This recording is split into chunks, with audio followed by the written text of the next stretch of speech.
semuanya serta rekan sejawat dari BAN PT dan LAM semuanya, serta adik-adik mahasiswa dan yang hadir di secara daring maupun luring di sini. Makasih. Saya perkenalkan dulu sebelah kanan saya. Oh ya, nama saya Misri Gozan. Saya sehari-hari di guru besar teknik di Teknik Kimia UI.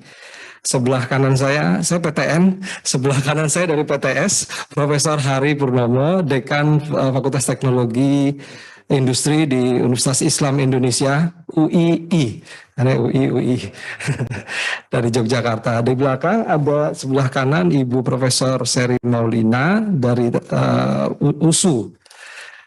Di tengahnya ada Pak Profesor Dr. Insinyur Muhammad Arsyad Toha dari UMI Makassar. Maaf, dari Universitas Hasanuddin, maaf. Hasanuddin, sama-sama dari Makassar. Sorry, mohon maaf. Sebelah kiri Pak Profesor Dr. Nasruddin Yusuf dari Universitas Indonesia. Tapi kami semua mewakili LAM Teknik. Ya baik, mudah-mudahan saya bisa memanfaatkan waktu dengan baik. Berikutnya lanjut. Ya, jadi saya kira lanjut saja. Ya, lanjut. Ya, jadi dasar hukum kami dari adalah amanah undang-undang, dan saya ingin menekankan bahwa ini agak berbeda. LAM Teknik ini berdiri di bawah PII. Nanti ada ceritanya sedikit bahwa PII ini adalah orang tua kami, kira-kira begitu ya. Dan sudah berdiri sejak persetujuan Menteri juga dari 2021 untuk dasar hukum bagi LAM Teknik. Lanjut. Lanjut aja. Ya, ini saya mungkin gambarnya agak penting ya buat kami, bahwa di sebelah kiri itu ada mobil yang gambarnya adalah seorang lulusan sarjana teknik ataupun sarjana terapan. Nanti dia akan memasuki dunia kerja profesi yang diharapkan dia menjadi engineer in training sebagai insinyur, dan seterusnya menjadi insinyur profesional pemula atau junior professional engineer, lalu IPM, madya dan utama atau senior advanced PE professional engineer, dan seterusnya. Jadi ini adalah merupakan akreditasi penting sekali. Kenapa kami ada di orang tua kami yaitu PII, karena ini adalah rantai nilai keinsinyuran dan kami mulai dari menjamin mutu. Lanjut. Di rantai pertama. Jadi fungsi akreditasi bagi kami adalah memastikan semua proses ini terjadi, yang merupakan di atas itu ada gambaran graduate attribute, tadi sudah disinggung sedikit oleh Prof. Imam dan Prof. Ari, bahwa kami juga mengikuti Washington Accord. IEA itu adalah International Engineering Alliance, jadi kami berpedoman pada Washington Accord untuk bidang sarjana teknik. Untuk kami juga untuk beberapa di antara kami juga ada untuk sedang mempersiapkan untuk Sydney Accord yang berkaitan dengan vokasi, dan kami juga memenuhi harapan dari nasional, komunitas profesi dan sebagainya. Oleh sebab itu fungsi akreditasi ini sangat penting. Next, lanjut. Ya, pemrakarsa kami yang utama adalah Persatuan Insinyur Indonesia, dan alhamdulillah orang tua kami memberikan pinjaman di awal berdiri. Kami meminjam waktu itu sampai 4,5 miliar untuk persiapan dari tahun 2016, karena banyak sekali persiapan yang harus kami lakukan, pertemuan-pertemuan yang sangat untuk menyatukan berbagai pendapat. Tapi alhamdulillah pada saat kami berdiri ada 16 asosiasi. Tadi sebagaimana sudah disampaikan ada AO, yaitu asosiasi organisasi profesi ya, OP maaf, dan ada AU PPS, yaitu yang sebelah kanan itu adalah AU PPS ya, yang banyak itu. Baik, next. Lanjut. Dan kami ada sebelumnya ya, ini adalah kami struktur organisasi di bawah PII. Jadi pembina kami adalah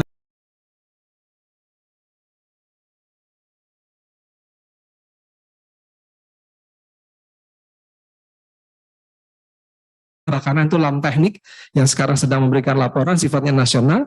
Next, lanjut. Ya, jadi untuk keterwakilan kami berusaha sedapat mungkin pada saat berdiri mewakili seluruh jenjang maupun seluruh wilayah. Kami sadar dengan sekitar 4.500 program yang akan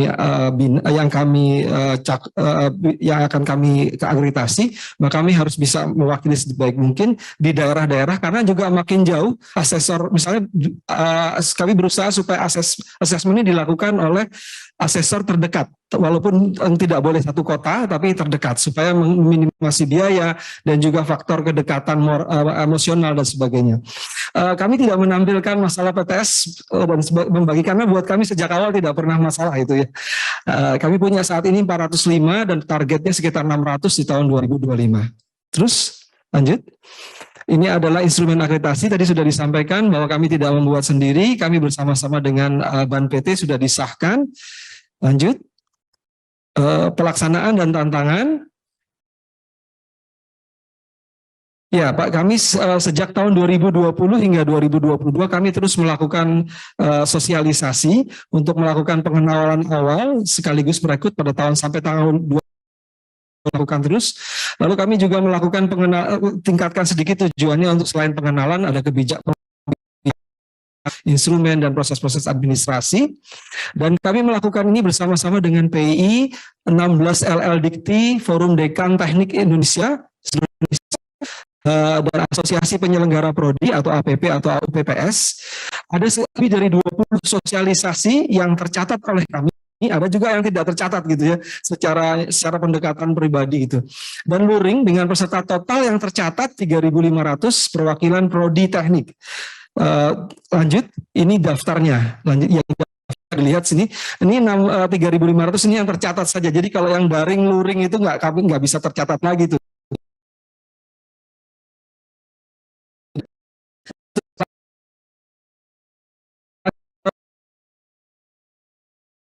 Ya ini bagaimana detailnya sampai. Jadi kalau mungkin agak joke sedikit kalau ada di terminal itu Pak, kalau kondektur itu berteriak-teriak lapangan banteng itu udah teriak udah capek, tiba-tiba ada yang nanya, Mas ini lewat lapangan banteng apa enggak kira-kira. Jadi ya kurang lebih lah seperti itu ya. Jadi sebelumnya ya jadi kami disediakan humas khusus, satu pegawai khusus. Oh ya, kami semua di sini tidak ada yang ada di dalam karyawan tetap di administrasi orang bersama dengan sekjennya. Nah, satu pegawai khusus untuk menangani humas karena begitu banyak pertanyaan, ada 2 backup juga. Kami arahkan semua pertanyaan, seringkali saya menerima di awal-awal terusan saya menerima, tapi sekarang sudah sedikit. Kami arahkan agar semua tercatat dan cepat dijawab. Seluruhnya bisa diakses, dokumen kami siap diunduh di lamteknik.id. Video per langkah mulai dari pendaftaran hingga mengisi Bapak Ibu sekalian kalau coba detail, tidak perlu melihat semua hal gitu ya, tapi hanya nggak usah diklik, nggak usah next saja. Ada informasi pelatihan dan sebagainya. Nah, tadi disinggung sedikit mengenai ciri yang membedakan untuk Lamteknik. Lamteknik memasukkan keamanan, keselamatan, kesehatan dan lingkungan karena ini sangat penting dan juga amanah Cincenekor. Kami juga menggunakan arah sains dasar lebih minimum 10% sebagai dasar untuk perancangan. Ini ada dalam kurikulum mereka. Rancangan utama sebagai pengalaman keteknikan bagi mahasiswa ini menjadi sangat penting. Sehingga mereka nanti siap di dalam dunia industri maupun ketika siap mereka untuk melakukan kompleks engineering problem yang selama ini bisa didasari pada sains dasar. Lanjut. Izin bertanya. Kenapa kalimatnya kepada mahasiswa? Ini kan akreditasi prodi kan? Iya. Kok tadi ada kepada mahasiswa? Betul. Jadi prodi itu ya baik sebelumnya. Jadi mahasiswa ini nanti harus di dalam kurikulum itu harus memenuhi ini. Gitu. Yang maksudnya mahasiswa. Jadi mahasiswa memiliki. Jadi kami harus melihat bahwa kurikulum mereka harus memberikan pengalaman kepada mahasiswa untuk mendapatkan sains dasar minimum 10% dari seluruh 144 SKS atau beberapa pun, dan juga mereka harus punya pengalaman untuk merancang, seperti kalau di sipil mungkin merancang bangun, kalau di elektro merancang alat, kalau di teknik kimia bisa sistem pabrik dan sebagainya, kira-kira begitu. Mereka harus punya pengalaman itu. Kalau tidak, maka mereka akan nanti ketika masuk industri mereka tidak bisa. Jadi kurikulum juga kami lihat, Pak. Mungkin bisa menjawab ya, Pak. Ya, nggak apa-apa. Saya bisa memahami. Artinya, maksudnya ini adalah yang di cross check kepada kampus ya. Betul. Bukan berarti Lamteknik memberikan kurikulum. Oh tidak, sama sekali tidak. Itu tergantung. Kalau kurikulum itu biasanya diserahkan kan mereka berpedoman pada asosiasi asosiasi prodinya. Jadi misalnya sipil punya sendiri, punya ketetapan sendiri, teknik kimia punya sendiri dan sebagainya. Kami tidak mau ikut campur ke sana, gitu. Baik. Kami hanya sedikit saja. Baik, lanjut. Ini kami agak berbeda sedikit barangkali dengan teman-teman yang lain. Kami pakai sistem batch. Jadi supaya terdapat kepastian kapan mereka harus mendaftar, kapan mereka akan diakreditasi lapangan asesmen AL itu ya. Jadi begitu mereka mendaftar, mereka sudah tahu bahwa kapan mereka akan mendapatkan asesmen kecukupan, asesmen lapangan, dan juga mendapatkan hasil dari akreditasi. Kami buat batch seperti ini gitu ya. Baik, lanjut. Dan ini alurnya, saya kira ini mulai dari pendaftaran, akun, semua penerimaan dokumen dan seterusnya. Lanjut. Perjalanan ini mungkin kami ingin laporkan bahwa kami telah berjalan di semua jenjang baik vokasi, akademik maupun PSPPI, program studi program profesi insinyur ya, PSPPI itu. Sistem IT sudah kami bangun untuk akreditasi sakti, jadi sejak awal mereka sudah memasukkan dalam sistem yang kami buat. Kami hire orang sendiri untuk membuat ini, ada 2 orang, yang satu bahkan S2 dari luar negeri. Manajemen asesor karena ini sangat krusial, sedang disiapkan sistem IT-nya. Ada 345 program studi yang mengikuti proses akreditasi di tahun 2022. Batch 1 sebesar 10 karena ini merupakan pilot. PTS ada 2, PTN 8, tetapi di batch 2 dan batch 3, batch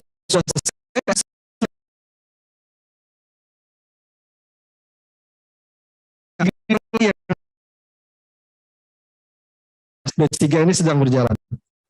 Kapasitas kami ada sekitar 650 sampai 750 akreditasi program studi per tahun yang mampu kami selenggarakan. Jadi kalau 5 tahun kurang lebih sekitar 3.000 sampai 3.750 program studi per 5 tahun. Insya Allah kami akan terus meningkatkan kapasitas sampai bisa sekitar 5.000-an. Lanjut. Ini biaya dan keuangan ditetapkan oleh pemerintah, Menteri 53 juta dan biaya banding sama 29,7 juta. Lanjut. Ya, biaya langsung 25,6 juta, komponennya sangat jelas, nanti bisa dilihat. Lanjut. Biaya tidak langsung 27,9, silakan nanti dilihat. Lanjut. Sehingga biaya akreditasi 25 tambah 27,9 jadi 53 juta, dan ini adalah SK pendidikan, tidak membuat sendiri. Lanjut. Biaya banding juga ditetapkan oleh Menteri. Lanjut. Nah ini kami coba buat hitung-hitungan kecil aja ya Pak. Kami 53 juta. Jadi beda 1 juta aja rupanya dengan Pak Guru ini. Lamdik ya. 53 juta kalau dia prodi itu membayar untuk 5 tahun akreditasi, 1 angkatan mahasiswa itu 15, ini juga sebenarnya sudah sangat sedikit ya Pak. Kita tahu misalnya ada beberapa perguruan tinggi lebih dari 150, bahkan mungkin ada yang sampai 1.000 per angkatan gitu ya. Nah untuk 4 angkatan, untuk 2 semester, jadi jatuhnya kalau 15 mahasiswa itu hanya 88,3 ribu per mahasiswa per semester. Itu kalau hanya 15, padahal kalau mereka terima 150 hanya 8.000 rupiah per semester. Jadi saya nggak tahu disebut mahal itu di mana gitu ya. Mungkin karena mereka tidak biasa menabung barangkali ya. Bagi kami bila menambah bahkan SPP 88,3 ribu per semester terasa berat, maka sebenarnya mereka layak mendapatkan subsidi. Sebenarnya seperti itu kira-kira itu ya. Lanjut. Hasil survei terbatas kami lakukan, kami belum berani detailkan, tapi secara umum lembaga mendapatkan manfaat yang signifikan dari akreditasi. Program percaya bahwa akreditasi mempromosikan pengembangan kurikulum dan kualitas pengajaran di bidang teknik. Lanjut. Penguatan, mungkin bagian akhir. Ya, kendala di batch 1 dan 2 yang sudah lalu adalah Prodi tidak memahami prosedur. Tadi Pak kami sudah cerita, udah teriak-teriak sampai 2 tahun ya, 1,5 tahun.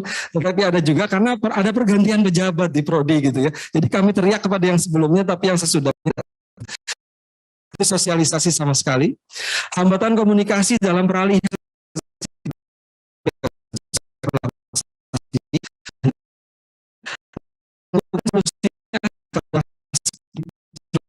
begitu banyak masalah, kami berikan masa berlaku akreditasi retroaktif. Artinya program studi yang terlambat mendaftar di batch 2 lalu, sehingga status akreditasinya tidak valid, mestinya kan tidak bisa diakreditasi, tidak bisa diperpanjang.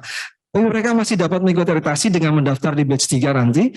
Bila akreditasi di batch 3, maka masa berlakunya adalah retroaktif, yaitu berlaku sejak 1 Mei. Artinya kalau mereka mau mengadakan wisuda sekarang juga nggak apa-apa gitu ya. Kalau mereka terakreditasi, mereka diakreditasi, walaupun mereka sedang diakreditasi, tapi mereka berhak untuk melakukan wisuda juga. Dengan demikian PS masih dapat melakukan kegiatan akademik dan memberikan ijazah. Lanjut. Nah, untuk ke depan itu ada tantangan-tantangan yang sudah kami identifikasi, yaitu kesiapan program studi menghadapi akreditasi, lokasi program studi yang sulit dijangkau, khususnya luar Jawa, kesenjangan kualitas proses pendidikan. Kami sudah melakukan riset, tapi kami belum berani menyampaikan di sini. Tapi intinya adalah gapnya luar biasa besar.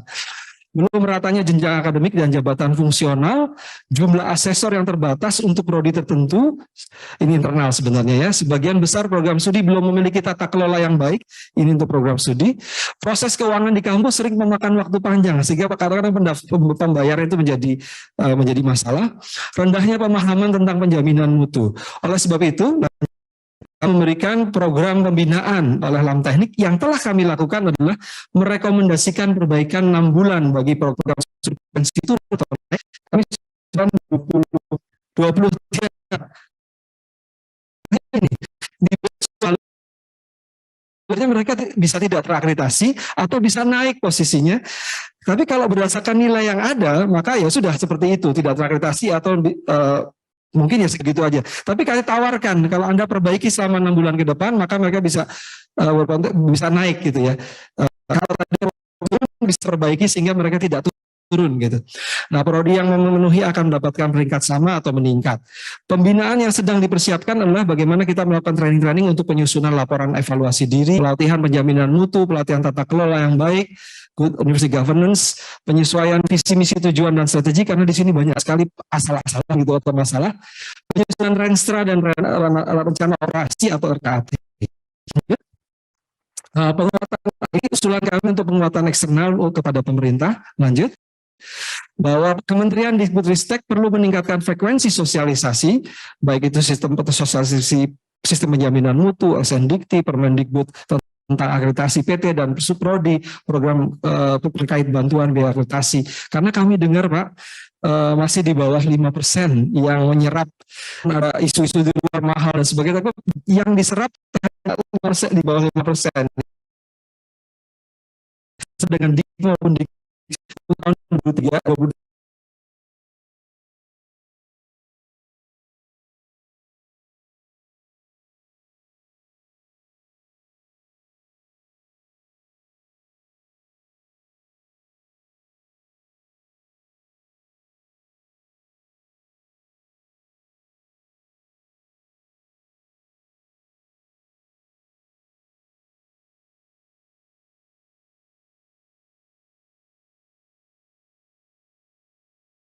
untuk merumuskan kriteria ini.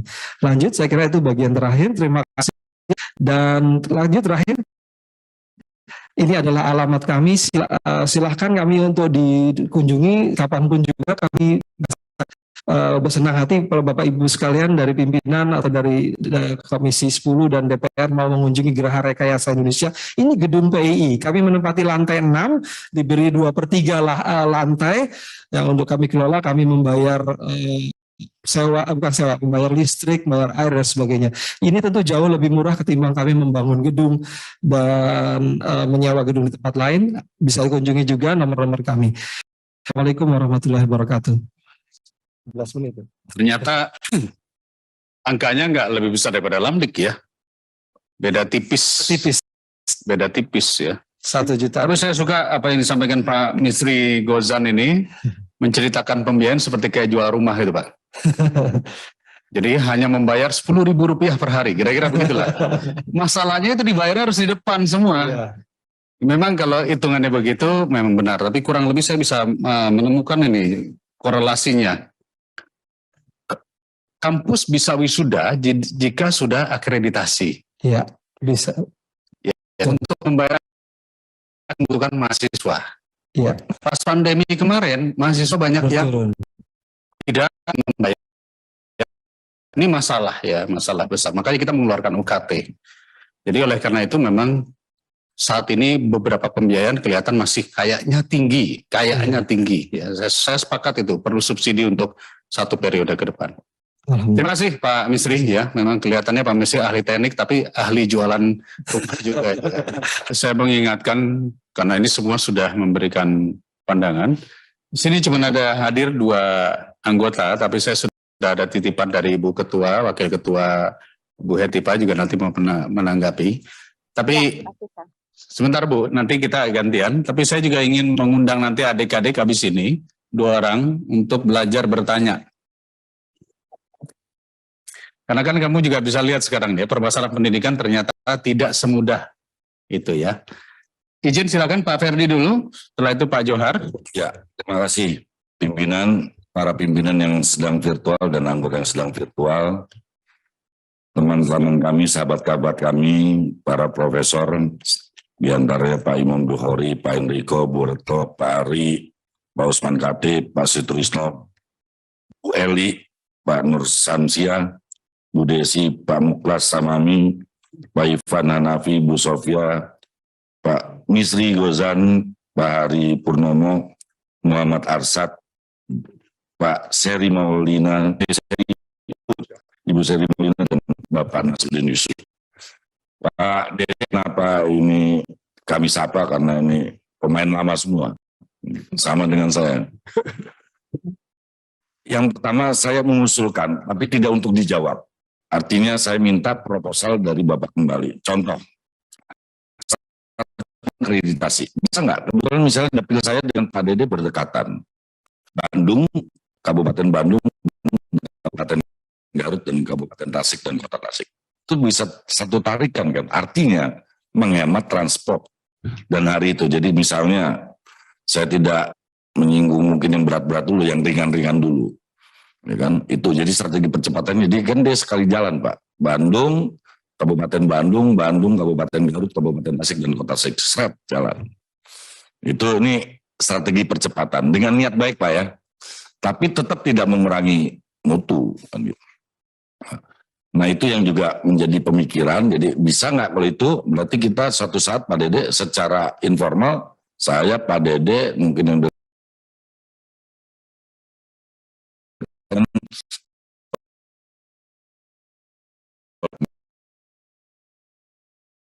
Makati menjadi test case. Coba dulu test case di daerah pemilihan di masing-masing anggota Komisi 10. Ini sebuah penawaran menarik kan gitu kan. Percepat.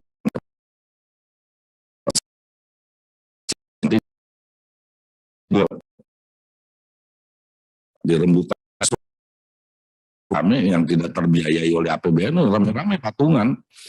Kalau bahasa orang Jawanya rareongan kan gitu. Yang kedua, nah ini menarik Pak. RPL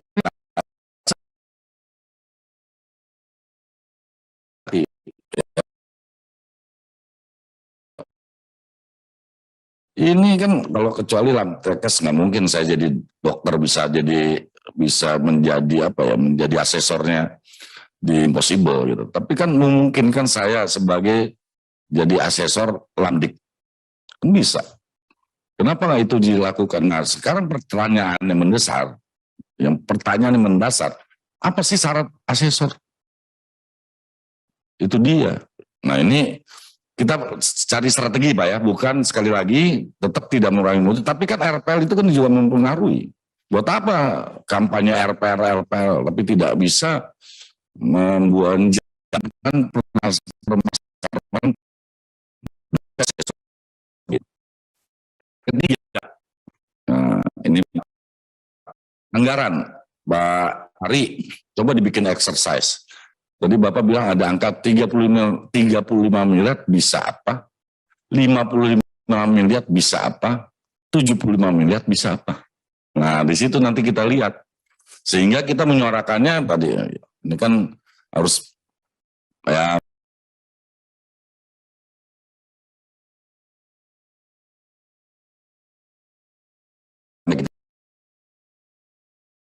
itu runut saja tarik. Jadi itu angka-angka yang sebenarnya lontaran saja. Jadi kalau 35 bisa apa, 55 bisa apa, dan seterusnya. Tapi nggak usah diikut kayak saya Pak, ya. Tapi tolong dibikin exercise lah. Demikian, Assalamualaikum warahmatullahi wabarakatuh. Bang Dede lagi ke toilet. Bapak Ibu, para guru besar, sejawat berbahagia. Saya tadi keluar ada acara melepas tim sepak bola amputasi. Ikut kejuaraan dunia di Turki. Jadi pesawat mereka jam 9 tadi melepas mereka dengan senang hati. Karena sebagai mantan ketua PSSI. Dia juga satu pool, Joko Dunia hebat nih. Yang normal kita belum bisa Piala Dunia, mereka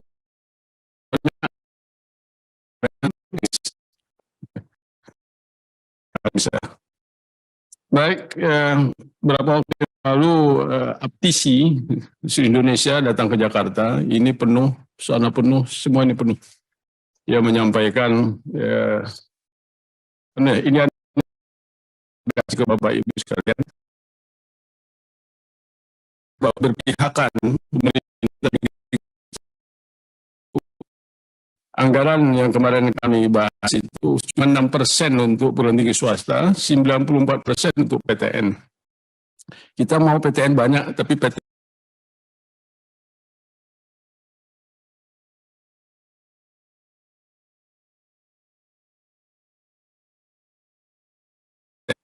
go up, yang di atas. Lainnya masih di bawah. Inilah yang paling meributkan tentang LAM ini. Sehingga tuntutan mereka LAM dibubarkan. Hari ini 3.000 pimpinan perguruan tinggi ke istana tadi. Ya. Cuman Presiden kan ke daerah terima salah satu itu. Nah, saya melihat bahwa LAM ini dibentuk dulu kan usulan dari Aptisi awalnya. Ya, Aptisi. Nah, merujuk Undang-Undang Nomor 12 Tahun 2012 tentang pendidikan tinggi, terutama dalam pasal 5 dan ayat 8 yang menyebutkan akreditasi perguruan tinggi menteri. Nah,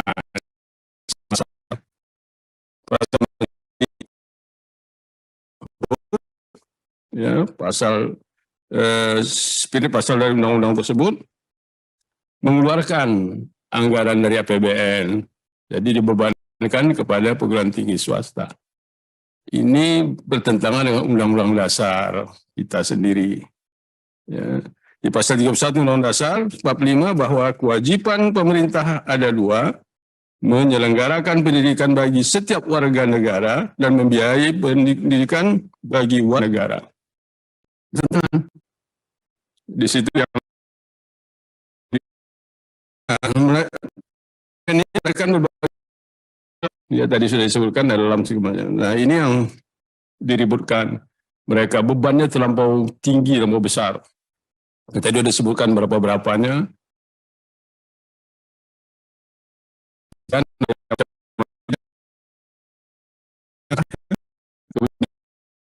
fisik. Datang fisik ini beban lagi kan. Makan minumnya apanya, tapi itu mereka menyiapkan itu, jemput segala macam, walaupun nggak usah dijemput, kami sudah ada dana, tapi kan mereka tetap menyiapkan itu. Jadi ini keluhan yang disampaikan kepada kami, nanti ini saya sampaikan kepada seluruh bapak-bapak, sudah saya copy.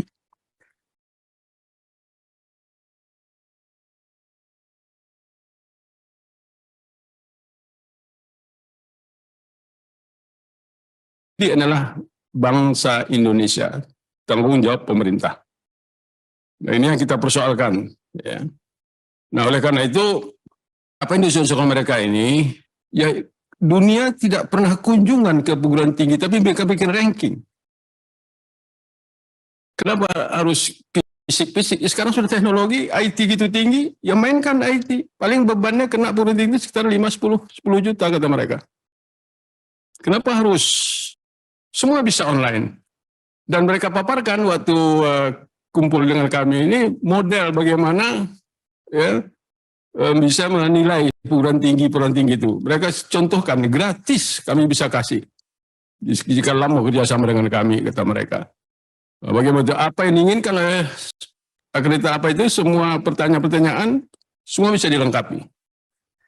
Jadi kok kita bertentangan dengan kemajuan teknologi, nah itu yang dipersoalkan. Karena beban inilah jadi masalah. terlampau tinggi, ya, terlampau tinggi dan mereka tidak mampu. Jika satu universitas perguruan tinggi itu ada 10 program studi, kali rata 60, ya, sudah 600 juta. Apalagi nanti program tinggi lebih banyak, bisa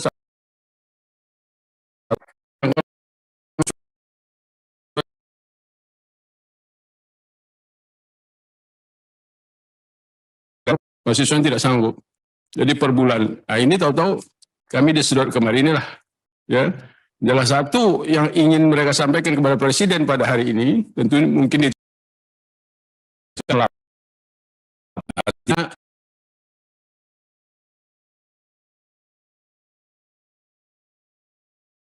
program mereka ini katanya metode yang online ini bisa diikuti atas semua.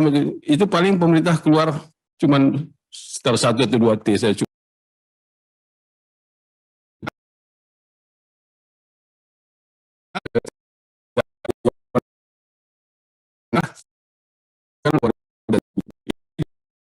Saya mengambil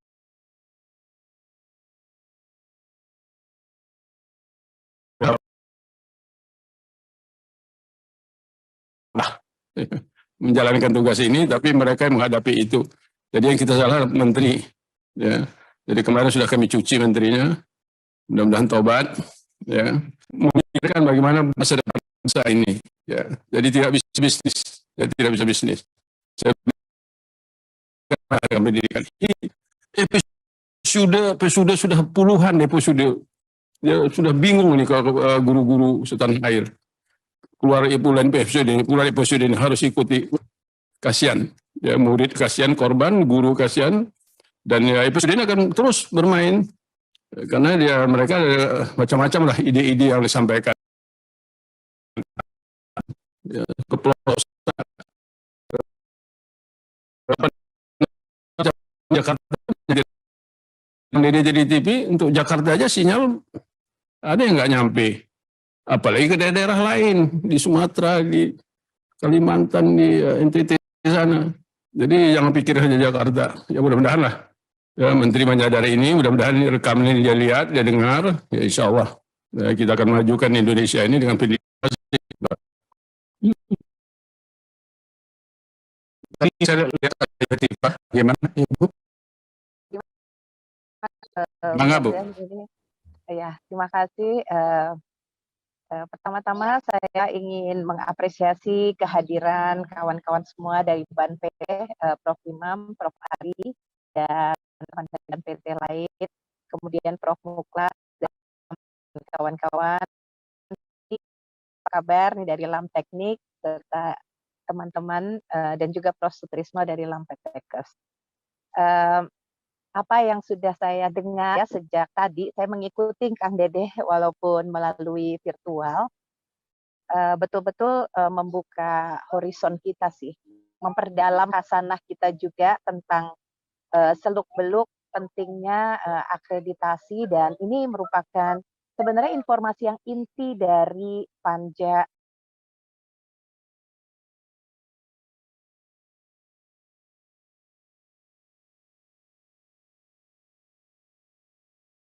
perguruan tinggi juga swasta yang merasa bahwa biaya akreditasi LAM PT, LAM itu sangat erat gitu ya, tetapi di sisi lain tadi kita sudah mendengar bagaimana teman-teman menjabarkan, dan terima kasih nih sudah ada keterbukaan dan kepercayaan kepada kami sehingga dijabarkan dan juga hitungan walaupun tadi tidak sepenuhnya kita bahas saat itu, tapi kita sudah bisa mendapatkan gambaran dari mana angka 53 juta, dari mana angka kira-kira 110 juta dan lain-lainnya.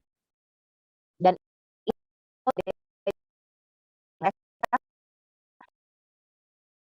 ini kita mendapatkan namun solusi, nanti apa solusinya? Gitu. Kalau mendengar apa yang tadi dikemukakan gitu ya, bahwa BAN PT juga punya keterbatasan, kemudian ada LAM itu dimungkinkan, kita perguruan tinggi juga ada perguruan tinggi negeri, ada perguruan tinggi swasta. Lembaga akreditasi swasta pun menurut saya sangat dimungkinkan, apalagi jika pembiayaan dan segala sesuatunya tadi prinsipnya seperti yang disampaikan bahwa good governance dan akuntabilitas itu tetap dijaga. Nah, jadi solusi membubarkan LAM itu menurut saya sih, kalau saya pribadi gitu ya, setelah mendengar tadi, bukan solusi, tetapi gitu ya, bagaimana pemerintah bisa ikut turun tangan, gitu, memastikan bahwa pelayanan yang diberikan dalam upaya kita meningkatkan profesionalisme dan juga hal-hal yang terkait dengan kompetensi dan mutu pendidikan tinggi ini bisa dijangkau oleh semuanya. Nah, yang jadi pertanyaan tadi kan ada satu subsidi yang mungkin sudah mulai diberikan sebagai percobaan, ternyata juga tidak termanfaatkan. Padahal sebetulnya menurut saya itu mungkin salah satu jalan keluar yang paling mungkin untuk diterapkan pada saat ini. Jadi siapa yang merasa berkeberatan tentunya memiliki hak untuk bisa mengajukan. Sementara perguruan tinggi, termasuk perguruan tinggi swasta yang merasa mampu, tentu saja tidak perlu diberikan subsidi itu, gitu. Karena banyak juga mungkin perguruan tinggi yang tidak ikut mengeluh, gitu ya, karena dia tapi tidak ikut bicara di dalam forum ini. Nah itu saya kira mungkin baguslah ya kita menjadi lebih seimbang informasi yang didapatkan, tetapi tentunya apa yang dikeluhkan oleh teman-teman PTS itu wajib juga kita cermati secara sungguh-sungguh. Terakhir nih Kang Dede pantun aja ya. Mengukur pakai penggaris agar presisi. Perhatikan juga angka di belakang koma. Akreditasi LAM terus kita perbaiki agar pendidikan kita maju bersama-sama. Gitu ya Bapak Ibu sekalian, terima kasih dan mohon maaf suaranya mungkin belum pulih sepenuhnya, kemarin pita suara terganggu. Terima kasih. Assalamualaikum warahmatullahi wabarakatuh. Terima kasih Bu Etipa. Apakah Ibu Agustin ada tadi? Jadi nggak Ibu Agustin? Sementara Kang Dede. Mohon izin tadi Ya, waktu pertemuan kita di sidang Aptisi itu pointersnya saya copy tadi. siap. Terima Itu kasih. dari Aptisi.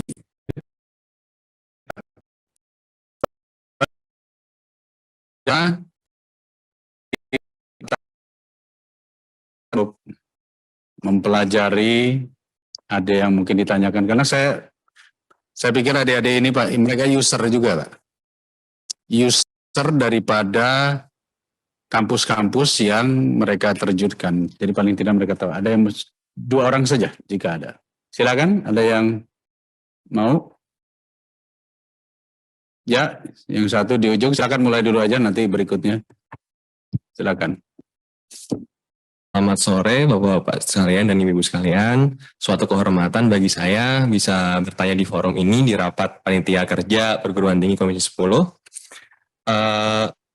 Di sini saya ingin mempertanyakan terkait bukan secara mengenai kurikulum, namun bagaimana mengenai akreditasi, tapi bagaimana kurikulum pendidikan saat ini yang saya rasa masih kurang relevansinya terkait supply and demand pendidikan tinggi dan industri yang dengan baik. Sebagai contoh, saya dari jurusan antropologi, salam hormat saya Pak bagi Profesor Imam, saya juga mahasiswa Undip. Saya di sini menjadi mahasiswa antropologi Undip, dan ketika saya mencari lowongan kerja magang di kampus Merdeka, sangat jarang saya temui jurusan antropologi disebutkan terkait requirement jurusannya. Dan kemudian saya juga melihat realita yang terjadi di pendidikan Indonesia, bagaimana terjadi kejomplangan terhadap beberapa lulusan dari jurusan yang kurang diminati, dan lapangan kerja yang sekiranya sangat sedikit untuk bisa menerapkan keilmuan yang telah didapatkan di jenjang kuliahnya. Mungkin itu saja Pak pertanyaan dari saya. Terima kasih. Terima kasih. Satu lagi, silakan. Ada adik-adik. Selamat siang, terima kasih atas kesempatannya untuk Bapak Pimpinan dan juga Bapak Ibu sekalian. Perkenalkan saya Bias Filosa, akrabnya disapa Vivi dari Universitas Airlangga. Dan ini juga mewakili dari teman-teman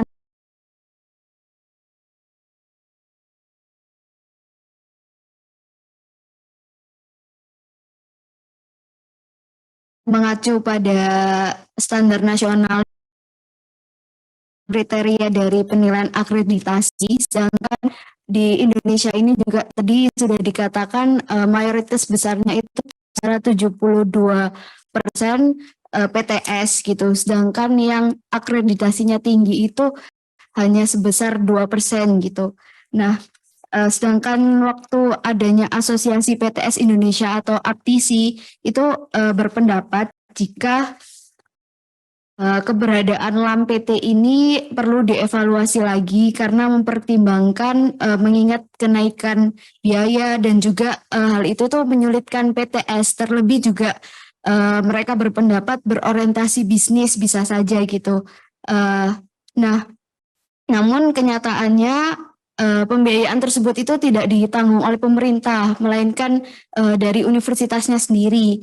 Mengingat hal itu, para PTS ini meminta agar dipertimbangkan kembali keberadaan LAM PT untuk masalah akreditasi dikembalikan lagi kepada BAN PT saja gitu. Nah, di sini saya ingin menanyakan pendapat atau mungkin perasaan dari lembaga-lembaga tersebut.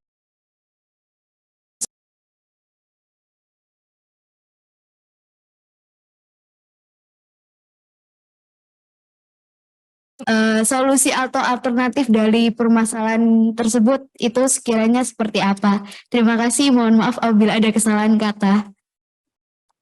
Baik.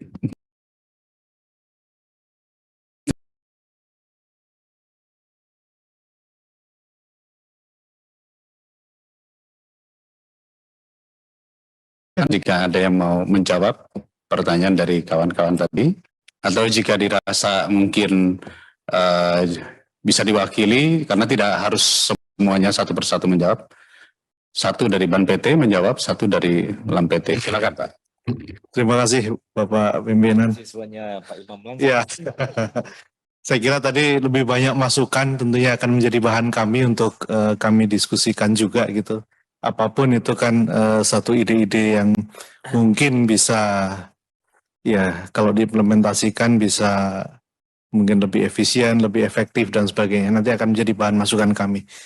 Kemudian untuk yang terkait dengan pertanyaan tadi dari mahasiswa, jadi memang sebenarnya begini, kalau salah satu upaya untuk mendekatkan antara kurikulum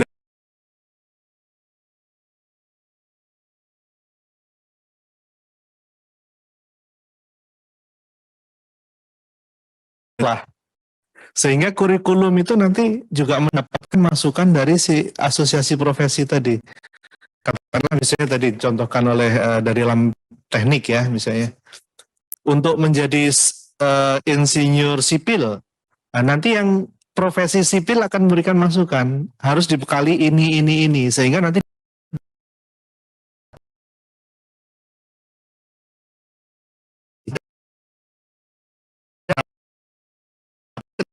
mahasiswa akan match dengan kebutuhan kerjanya karena sudah mendapat masukan dari profesinya tadi gitu. Jadi mungkin harusnya didukung gitu ya karena ini kan spesifik gitu ya, spesifik sesuai dengan bidang masing-masing begitu. Nah kalau masalah pembiayaan dan sebagainya saya kira itu tadi sudah disinggung juga oleh anggota dewan yang terhormat tadi, bahwa ya bagaimanapun juga harus dicarikan solusi itu, termasuk dari Ibu Etifah tadi. Ibu Etifah itu senior saya di planologi ITB dulu. Kakak kelas jauh, agak jauh. Jadi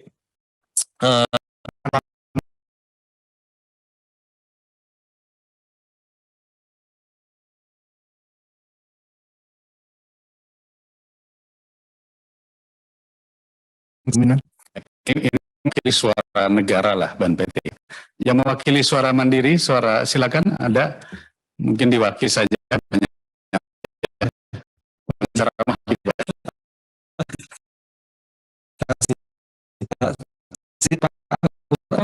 Usulannya Pak Ferdi tadi saya kira sangat menarik ya. Kita coba tadi sudah catat dan kami akan banyak diskusikan, terutama tapi tentu tadi dengan tetap tidak berpasangkan mutu. Juga salam buat Bu Hetifah. Bu Hetifah sama-sama di PII kebetulan. Salah satu pembina kami juga di PII. Dan mengenai perhitungan Pak, insya Allah perhitungan tadi sudah kami detail, mungkin pas Bapak keluar tadi ya, sangat detail. Sekaligus juga menjawab yang adik tadi ya, perhitungan. Kalau adik berhitung, tentu adik mungkin akan, sekarang pikirnya dibalik gitu, jangan hanya perasaan tapi coba pikirnya dibalik. Gimana kalau pemerintah disuruh membiayai perguruan tinggi yang menarik mahasiswa pendanaannya, SPP-nya per semester, ini bukan jualan rumah loh Pak ya, semester itu sampai belasan juta. Padahal untuk menjamin mutu itu tadi hitungannya cuma 53 juta. Dan kalau mahasiswa mereka 150 itu cuma 8.000 rupiah per semester. Sementara mereka menarik belasan juta per semester. Jadi ini bukan jualan rumah Pak, tapi cuma diminta berpikir aja. Jadi kita nggak makan perasaan di ruangan ini, tapi berpikir. Kalau kami berdiri atas undang-undang gitu ya. Saja. Tentu urusan pemerintah bagaimana terhadap yang tidak mampu berat membayar, kalau tadi hitungan 53 juta itu 88.000 per 15 mahasiswa yang masuk per semester, itu sudah sangat sedikit dan itu sebenarnya membahayakan bukan cuma akreditasinya, membahayakan keseluruhan perjalanan prodi tersebut sebenarnya kalau cuma 15 gitu ya. Baik, jadi silakan berpikir ulang ya Mas, kan mahasiswa bisa ngitung ya gitu ya. Baik, terus ada tadi bagus sekali dari Undip, jadi dijawab sedikit oleh Pak Prof. Iman. Di dalam teknik itu sekarang ada kewajiban untuk vokasi, itu asesornya harus dari profesi insinyur. Jadi kita ingin dekatkan ke industri. Jadi proses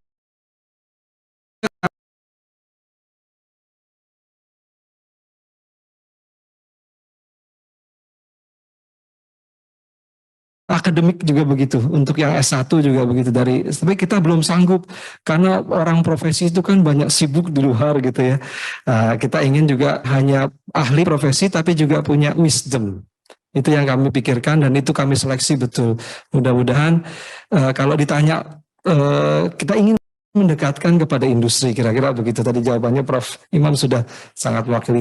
Jadi mudah-mudahan bisa dimaklumi, saya sepakat untuk tidak membakar lumbungnya, tapi kita fair gitu ya. Yang mahasiswanya ada loh yang satu semester itu satu angkatan, satu prodi sampai 1.500, cuma 800 rupiah nambah per semesternya, kira-kira begitu. Kalau 1.500 gitu ya. Jadi bisa silahkan dihitung. Assalamualaikum warahmatullahi wabarakatuh. Saya pikir cukuplah sama. Saya hormati adik-adik. Kalau kita lihat, kalau bicara angka nilai, mestinya untuk mendapatkan sebuah akreditasi dalam konteks menjaga kualitas, angka 50 jutaan itu tidak terlalu mahal. Karena itu kan untuk per 5 tahunan ya, bukan tiap tahun Mbak ya? Per 5 tahunan ya, artinya per tahun itu 10 jutaan lah kira-kira ya. Dan biaya sudah masuk Pak. Transportasi, akomodasi itu semua sudah masuk. Ya, saya lagi berpikir nggak saya balik persatuan itu, tapi peran pemerintah ini kan katanya mau mensubsidi 59 miliar, tapi kan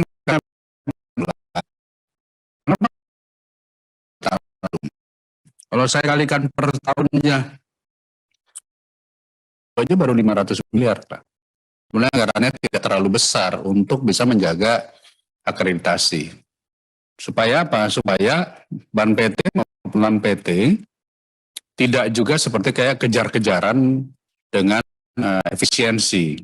Dan perguruan tinggi swasta juga tidak terlalu merasa terbebankan. Ini kan memang karena kondisinya pandemi. Jadi ini hanya gagasan saja. Panja ini masih akan berlangsung sampai 3 bulan ke depan. Jadi paling tidak masukan bapak-bapak ini akan sangat berarti bagi kita. Dan kami juga senang karena adik-adik ini mereka user kayak antropolog ini kan kebingungan.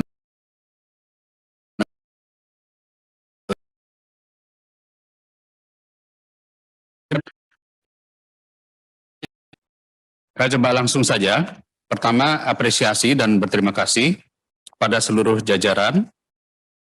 Ada para narasumber kita, mulai dari Badan Akreditasi Nasional Perguruan Tinggi (BAN PT), lalu kemudian dari Lembaga Akreditasi Mandiri Perguruan Tinggi Kesehatan, lalu dari Lembaga Akreditasi Mandiri Perguruan Tinggi Pendidikan, LAMDIK, dan juga Lembaga Akreditasi Mandiri Perguruan Tinggi Teknik, LAMTeknik, serta para tokoh-tokoh, para profesor yang disebutkan satu persatu.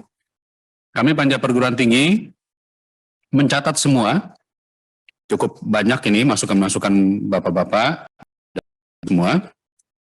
Poinnya, kami melihat di sini apa yang dilakukan Ban PT adalah effort yang sangat besar sekali, karena dengan hanya 5 orang staf mengurusi ribuan, dan akreditasi mandiri adalah berasal banyak dari profesi-profesi, organisasi profesi yang pada dasarnya tidak mendapat bantuan dari pemerintah mandiri, tapi aturannya dari pemerintah. Jadi kan catatan penting buat kita ya. Oleh karenanya, mestinya peran negara di sini harusnya lebih eksis lagi. Dengan alokasi anggaran yang konon katanya 20% itu, tetapi semuanya dipegang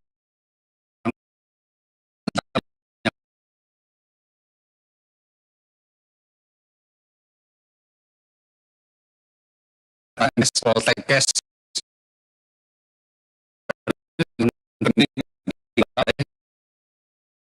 Jadi menurut saya permasalahan terbesar itu adalah bagaimana fungsi negara memberikan peran kepada lembaga-lembaga yang memang sudah merupakan amanat undang-undang. Jadi oleh karena itu, sekali lagi, Panja Perguruan Tinggi Komisi 10 DPR RI menyampaikan pandangan antara lain, satu, mendorong Ban PT maupun LAM PT untuk menyiapkan strategi terkait upaya percepatan akreditasi, pemenuhan asesor, maupun penghematan anggaran dengan tanpa mengurangi mutu akreditasi. Jadi seperti yang kata Kerdi itu mungkin bisa satu batch, di satu tarikan ya, Bandung, Garut, Tasik, Ciamis misalnya, itu kan ada banyak sekali kampus-kampus, jadi sekaligus jalan misalnya. Nginepnya jadi misalnya di Garut, tapi nanti bisa ininya ke Bandung, ininya ke Ciamis gitu, itu mungkin saja gitu. Yang kedua, mendesak pemerintah untuk mengambil kebijakan yang mendukung terhadap peningkatan mutu pendidikan tinggi melalui peningkatan anggaran bagi pelaksanaan akreditasi perguruan tinggi maupun program studi. Saya yakin Bapak-Bapak ini setuju nih kalau soal ini ya. Terutama Ban PT. Ketiga, meminta para narasumber tetap aktif memberikan masukan kepada pemerintah untuk menyempurnakan kebijakan perguruan tinggi dengan memberikan kontribusi pemikiran secara kritis terhadap pembangunan pendidikan. Bahan paparan dan LAMDIK, LAMTeknik, dan LAMPTKes menjadi bagian yang tidak terpisahkan dari RDPU ini, dan substansinya akan menjadi rujukan dalam penyusunan rekomendasi panitia kerja.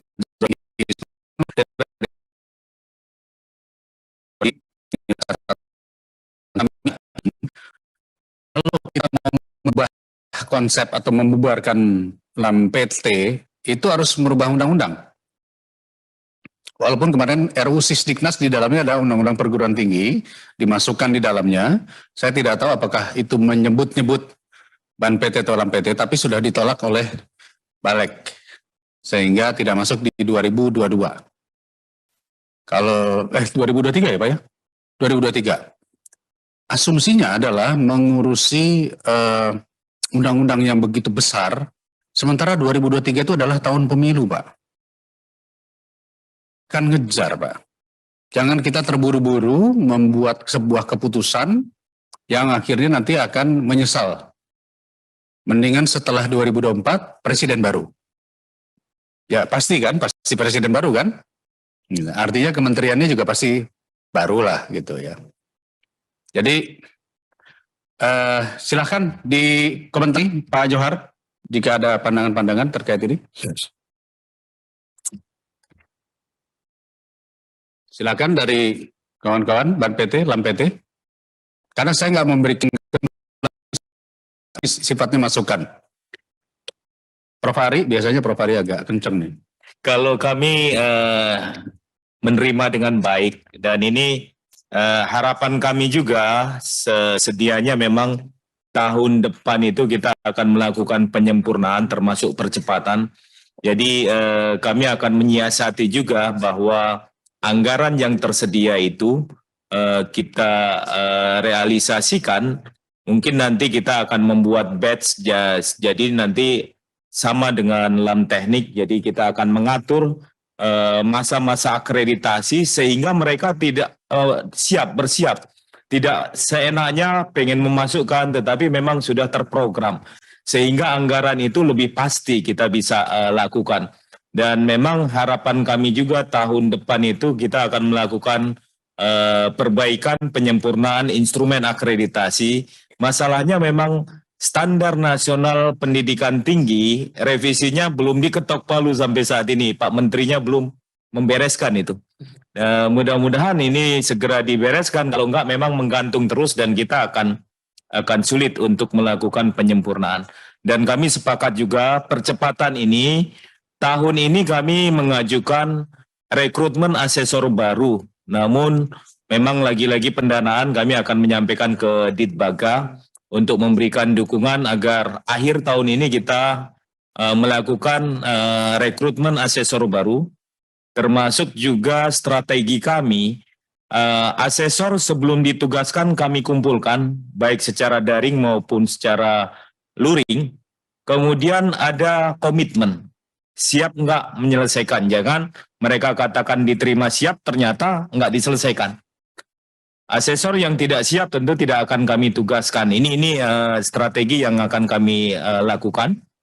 Terima kasih masukan yang telah disampaikan Pak Johar, Pak Ferdi Hasan, Ibu Latifah, Bu Hetifah, dan tentu Bapak Ibu semua, teman-teman, adik-adik, tetap semangat dan mudah-mudahan Anda termasuk lulusan yang memiliki kompetensi yang sangat baik nanti, karena sudah tahu bagaimana kerja di pemerintah, di DPR, dan tentu ini menjadi pembelajaran yang sangat baik. Terima kasih. Wassalamualaikum warahmatullahi wabarakatuh. Terima kasih. Tadi ya, apa ada mau ditambahkan? Cukup, Bapak? Cukup ya? Sedikit satu aja, Pak. Baik. Jadi nomor B3 itu kami sangat senang pada ada dari pihak pimpinan atau dari DPR mau sesekali mengunjungi kami biar lihat bagaimana kami bekerja gitu. Nah, ya, dan kami tadi sudah diskusikan sangat senang. Kalau ada jalur misalnya yang ingin ditanyakan bisa langsung gitu Pak kepada kami. Baik, Pak. Terima kasih. Terima kasih Pak, karena LMPT juga bagian dari amanat undang-undang, maka fungsi pengawasannya juga kami juga. Oleh karena itu kami insya Allah punya kesempatan juga untuk melakukan kunjungan, sekaligus melihat sebetulnya yang dites itu apa sih kira-kira gitu ya. Tapi mungkin kalau mendatangi Jakarta, kami anggap tidak terlalu masalah. Yang kita datangi justru yang areal-areal yang memang jauh gitu ya, kayak Sulawesi, daerah-daerah Sumatera dan lain-lain. Terima kasih banyak. Apabila ini kita diskusiin ya. Mungkin nggak bisa dihitung berapa biaya untuk akreditasi di seluruh perguruan tinggi swasta. Ya, supaya kita banyak mungkin bisa dorong masukkan ke PBN. Ya, jadi clear masalahnya semua. Karena udah mintakan gitu, 45. Dan dulu seperti itu. Jadi tenang. Begitu disuruh bayar, jadi ya. Makasih. Baik Pak. Saya pikir nanti tertulis saja Pak. Masukan tertulis dari Bapak Ibu. Misalnya Lamdik sebetulnya kira-kira, kalau saya tadi hanya mengusulkan saja, masa sih hanya 59 miliar gitu loh.